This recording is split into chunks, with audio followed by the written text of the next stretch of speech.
jagat raya. Itu tak lain karena ajaran makrifatnya terlalu tinggi sehingga dianggap sesat. Syekh Siti Jenar, nama itu pernah bikin pusing kerajaan Demak. Jenar yang memiliki nama asli Raden Abdul Jalil dan lahir di Persia sekitar tahun 1404 Masehi harus dihukum mati. Tentu bukan alasan bila kita hukuman mati itu harus dilaksanakan. Itu lantaran Jenar dianggap membawa ajaran sesat. Ajarannya diusung mengenai manunggaling kaula Gusti, yang berarti menyatunya hamba makhluk Tuhan dengan Tuhan.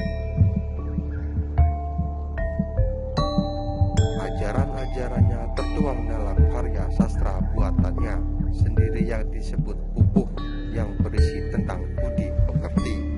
Ajaran itu dinilai bertentangan dengan ajaran Wali Songo. Syekh Siti Jenar mengajarkan ilmu makrifat dan hakikat, sementara dalam tugas resmi yang diberikan oleh Dewan Wali Songo hanya diberi kewenangan mengajarkan syahadat dan tauhid. Menurut Syekh Siti Jenar, justru inti paling mendasar tentang tauhid adalah manunggal, di mana seluruh ciptaan pasti akan kembali menyatu dengan yang menciptakan.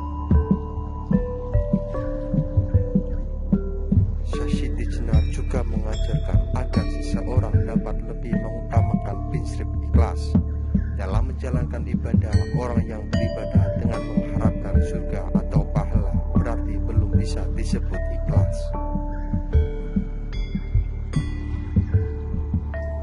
Pemikiran Syekh Siti Jenar soal menyatunya hamba dengan Tuhan dinilai banyak kalangan tidak tepat karena Tuhan itu tidak manunggal.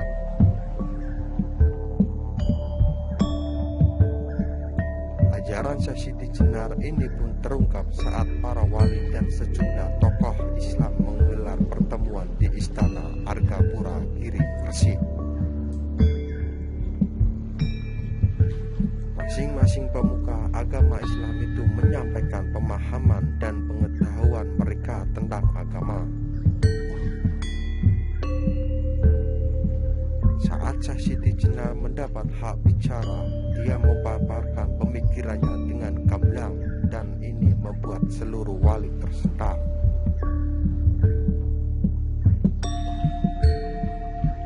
Menyembah Allah dengan bersujud beserta rukunya pada dasarnya sama dengan Allah, baik yang menyembah maupun yang disembah. Dengan demikian hambalah yang berkuasa dan yang menghukum pun hamba. Saat itu juga para wali meminta Syekh Siti Jenar bertaubat. Syekh Siti Jenar dianggap menyamakan diri dengan Tuhan, tapi Syekh Siti Jenar tetap pada pendiriannya dan bahkan ia tegas menjawab, biarlah jauh tapi benar, sementara yang dekat belum tentu benar. Proses peradilan agung terhadap Syekh Siti Jenar berlanjut dan dilaksanakan di Masjid Agung Sang Cipta Rasa yang letaknya tak jauh dari Keraton Kasepuhan, Cirebon sekarang.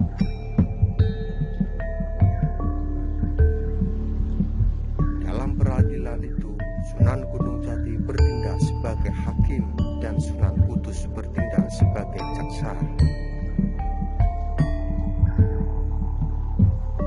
Para wali pun merencanakan satu tindakan bagi Syekh Siti Jenar, yaitu harus segera menghadap Demak Bintoro.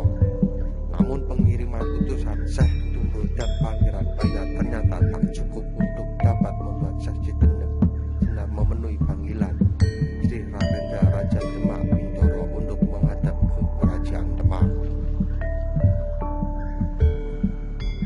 Hingga konon akhirnya para wali Songo sendiri yang akhirnya datang ke desa Rendah Sawah, di mana perguruan Syekh Siti Jenar berada.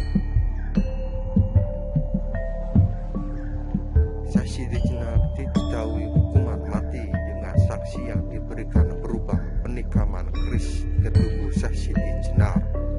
Sunan Kuduslah yang menikam Syekh Siti Jenar dengan keris kaki.